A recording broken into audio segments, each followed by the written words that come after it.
Chapter 2, Camp Pendleton. Just before I turned 2 years old, in the fall of 1950, Daddy kept telling Momma that he was hearing about fighting in a land far away from their comfortable home in Plainview.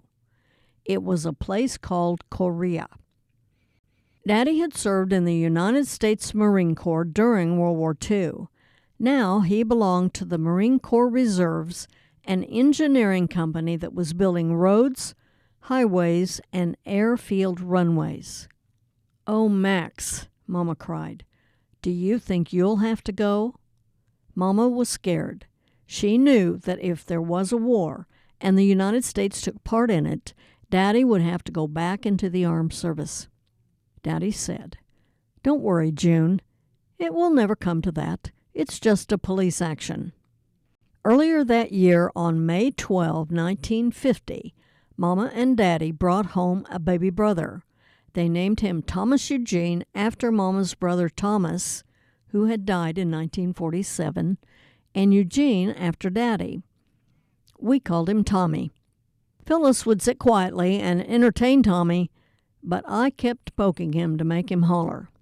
"Donnis Erlene," Momma warned, "quit pestering your baby brother. One day he's going to be bigger than you, and he will fight back. Then you'll be sorry." I didn't care. I liked making Tommy holler. In July 1950, Daddy's reserve unit was called to active duty, along with 114 other Marine Reserve units across the United States. Daddy was ordered to report to Camp Pendleton at Oceanside, California.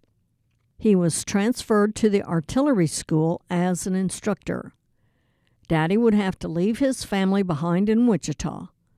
Neither Momma nor Daddy was happy.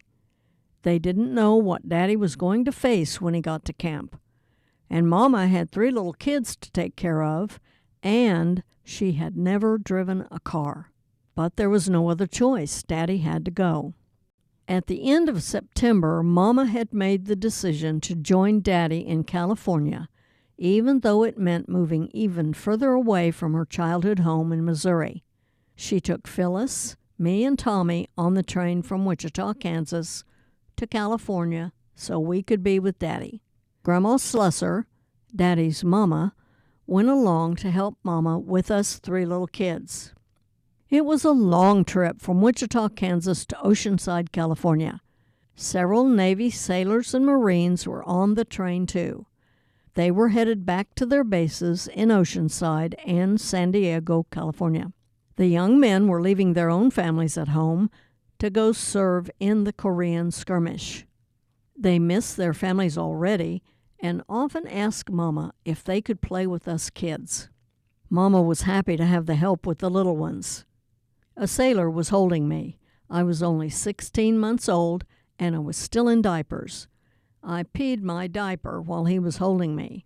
The diaper leaked and got the sailor and his uniform all wet. Momma was embarrassed, and she apologized. "I am so sorry," she said. "Don't worry about it," the young sailor replied.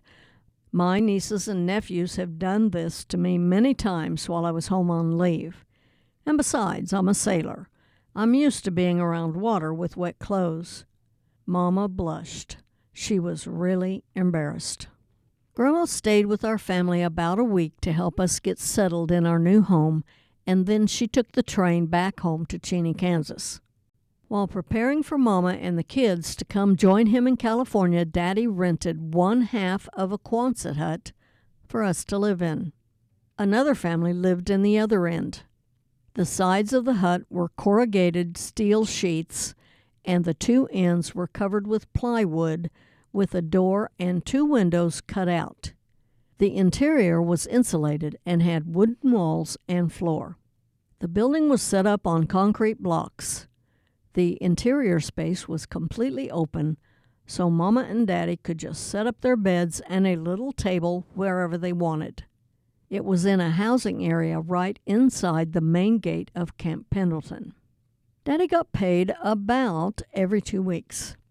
The United States government was not ready for the logistics of calling men back into service, and especially married men with families. The amount Daddy got was different every time he got paid. He never knew from paycheck to paycheck what he was going to get. Sometimes he would receive $40, sometimes he got $20, and one time he got only $5. Mama and Daddy were worried. "That's not enough money to pay everything, not to mention food for the kids," Mama said. "Don't worry, Mommy. We'll be okay," Daddy said. "I'll go ask Cookie to save leftovers after mess is done." Every evening Daddy would go to the back of the kitchen, wait patiently, and the cooks would hand food out the back door. They always included a jug of milk. The government provided an allotment for servicemen who had a wife and only 2 children. With 3 children, a man like Daddy could be discharged on a dependency bill, but they had to prove that the 3 of us were Daddy's. Mama wrote a letter to Topeka, Kansas, asking for copies of our birth certificates. Before the certificates arrived in the mail, Daddy was told that he was being sent to Korea the next day. Mama and Daddy spent a miserable night. Mama still didn't know how to drive a car, and they didn't have money for train fare home. They worried about how they were going to survive if he was stationed overseas in Korea. The next morning, though, when Daddy went back to the shooting range, he was told that he would not be going to Korea after all. He was going back to the Reserve Engineers.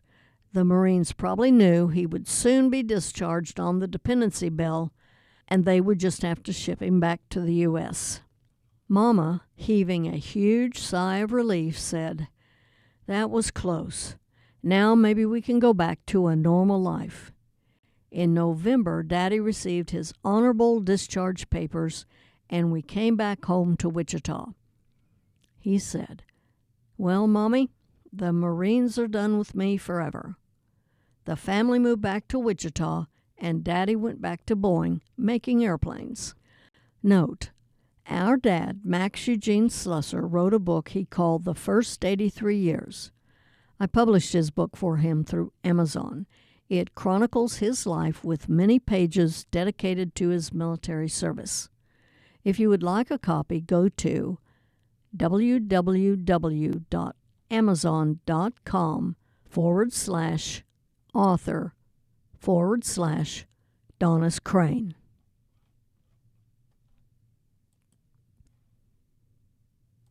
I've been telling stories since the age of 3, and I'm happy to have published the books of my father, Max, brother Tommy, and sister Lonetta Slusser Knutson. All of our books are published through Amazon and Kindle. www.amazon.com/author/Donnis Crane.